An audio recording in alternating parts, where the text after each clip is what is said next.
On our honeymoon, my mother-in-law kept calling every hour, yelling, "Put my son on the phone. He needs me." My husband, Ethan, sighed and said, "Just let her talk. It's easier."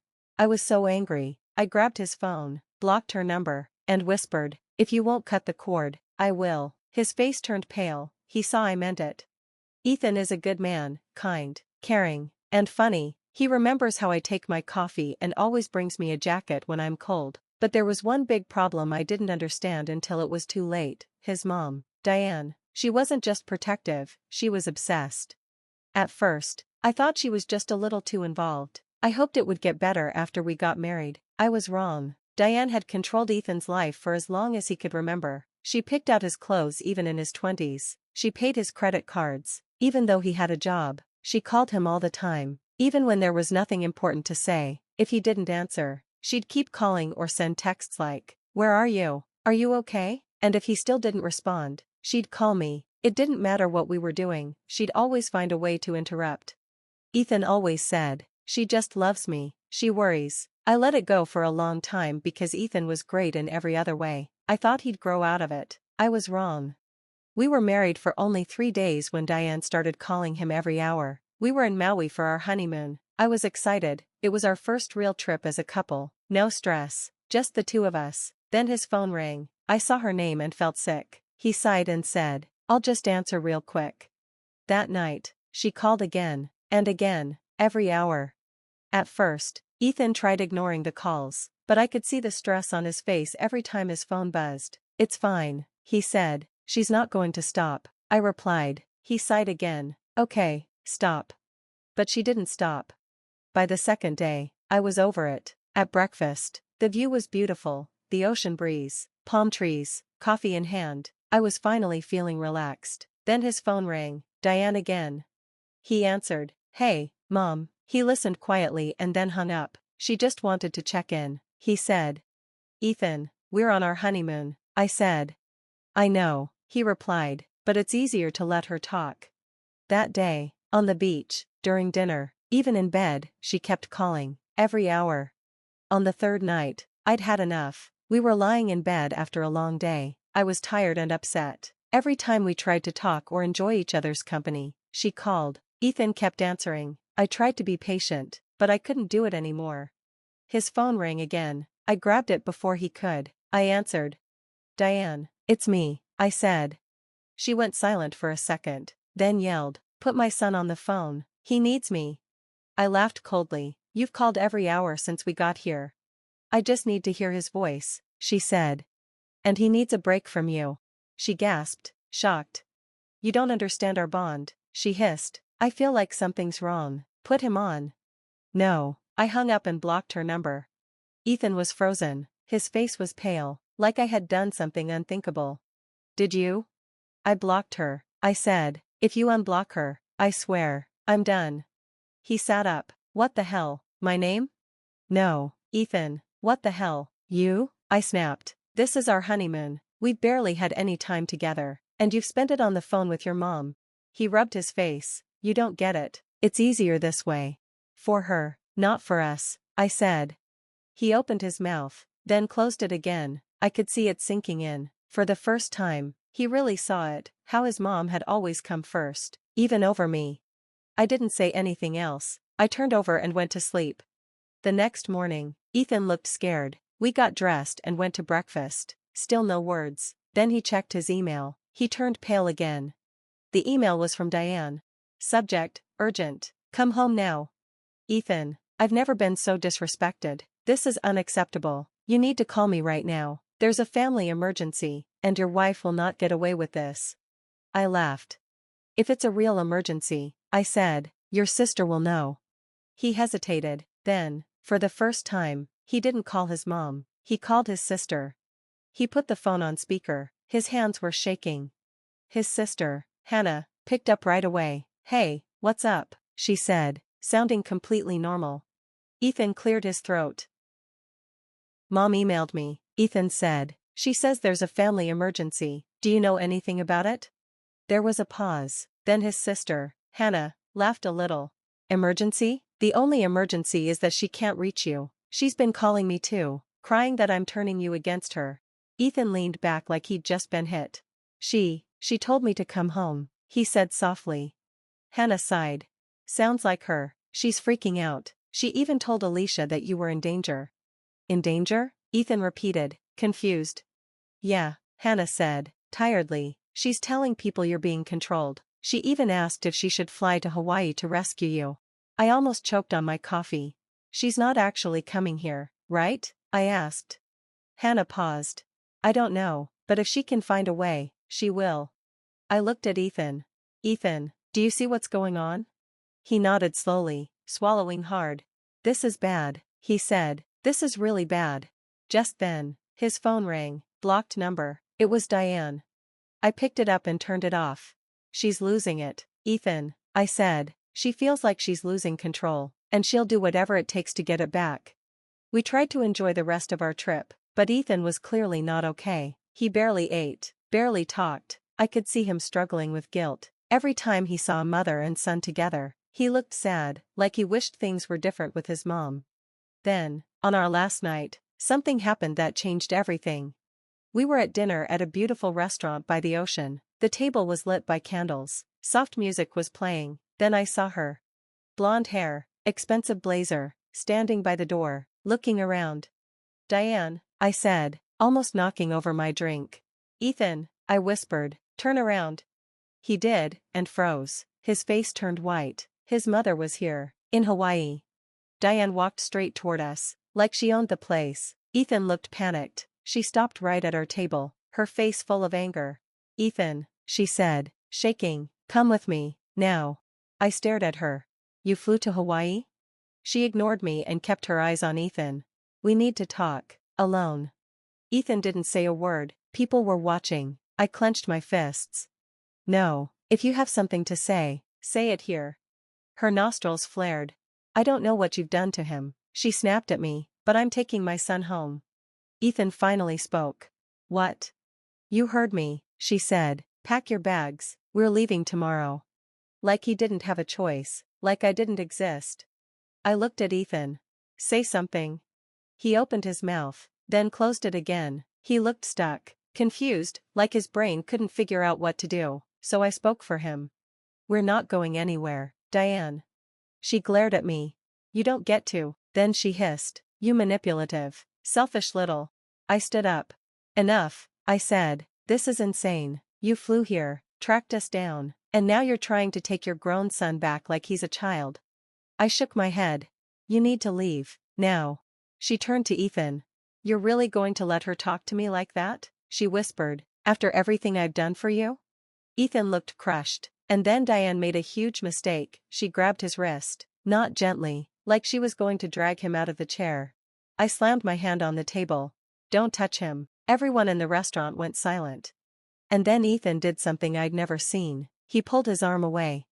Mom, he said, voice shaking, you need to leave. Diane looked shocked. I'm your mother, she said softly. You don't mean that. Ethan swallowed. I do. Tears filled her eyes. You're making a terrible mistake, she said, and then she turned and ran out of the restaurant. Ethan sat there, staring at the table. His hands were shaking. I reached over. Are you okay? I asked gently. He didn't answer right away. Then he looked at me, eyes full of sadness. I don't know who I am without her, he said quietly. And my heart broke. That night, I realized something important. This wasn't just about setting boundaries or protecting our marriage.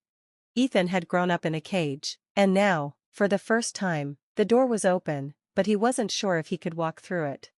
Diane had stormed out of the restaurant, embarrassed, angry, and, worst of all, determined.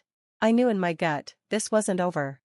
Ethan sat across from me, pale and shaking. He had just stood up to his mother for the first time ever. He should have felt free, maybe even proud, but instead, he looked lost. I reached for his hand. Ethan, talk to me.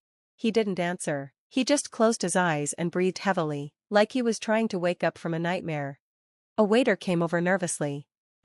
Is everything okay here? I forced a smile. Yes, we're fine. But I wasn't sure that was true. I had a terrible feeling that Diane wasn't done.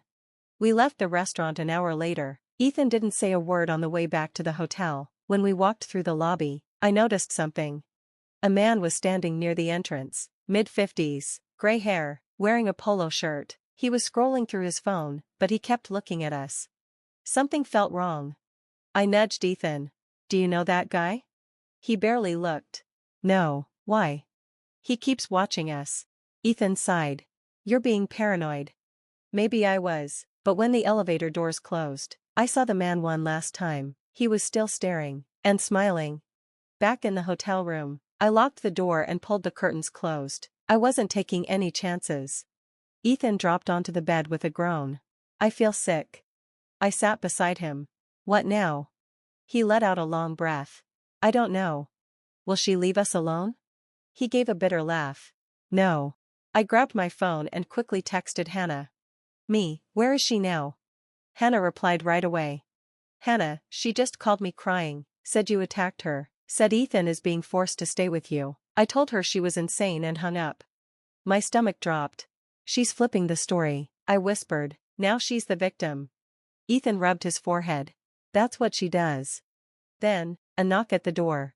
We both froze. Knock, knock, knock. Not loud, not fast, calm, steady. We looked at each other. I tiptoed to the door and looked through the peephole. It wasn't Diane. It was the man from the lobby. My heart jumped. I turned back to Ethan. It's that guy from downstairs. Ethan sat up. What? Knock, knock, knock. I tried to sound calm. Can I help you? The man answered through the door. Ethan, your mother sent me. My blood ran cold. Ethan stood up fast. Who are you? I'm a private investigator, the man said. Your mother hired me. I felt dizzy. She's trying to track us, I whispered. Ethan's hands curled into fists. Go away. The man chuckled. I just need to make sure you're okay. If you open the door, I'll leave. I almost laughed, like we were just going to let him in. Ethan's voice was firm and cold. If you don't leave, I'm calling the police. There was a pause, then the man sighed. All right, no need for that. We heard footsteps, then silence.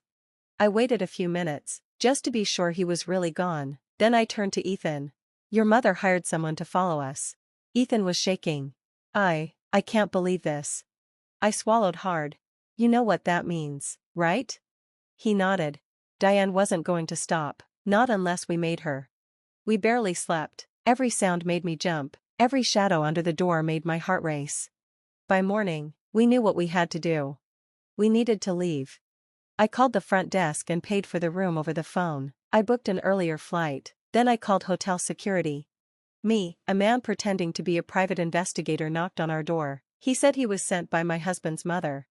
The front desk replied, Front desk, ma'am, that man came by again this morning asking for your room number. My breath caught. Did you give it to him? Front desk, no, of course not, but he was very persistent. My hands were shaking. I turned to Ethan. We need to leave, now. He didn't argue. We packed in 5 minutes and took a side exit out of the hotel.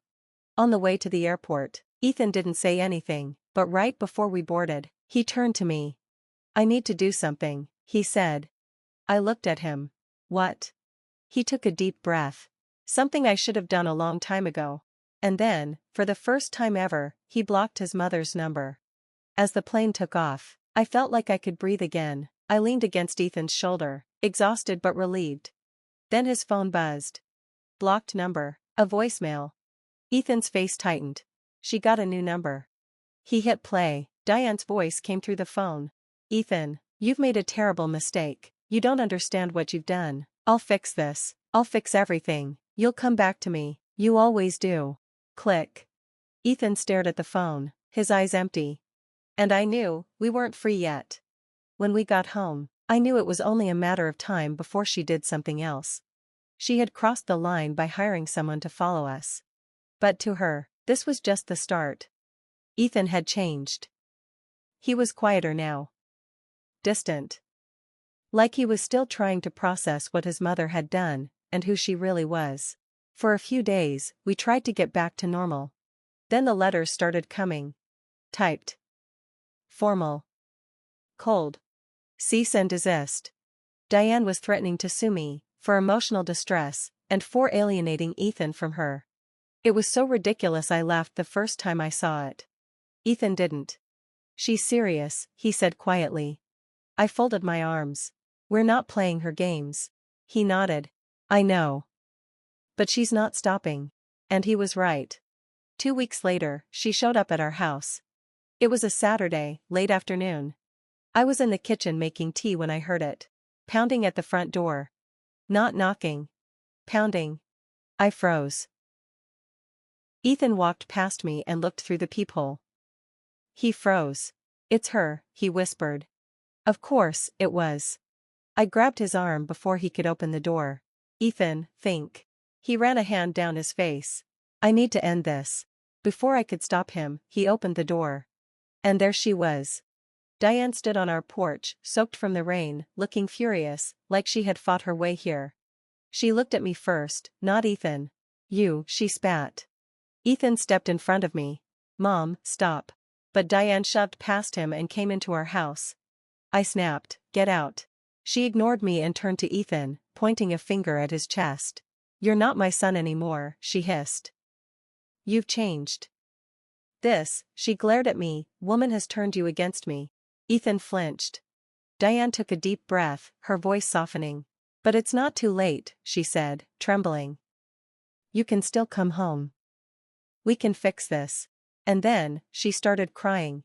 Real tears. Or at least they seemed real. I saw Ethan hesitate. Years of being controlled made him want to fix things, comfort her, be the good son again. I had to act fast. Leave. Now, I said. She snapped. You don't get to tell me what to do. Then she hissed.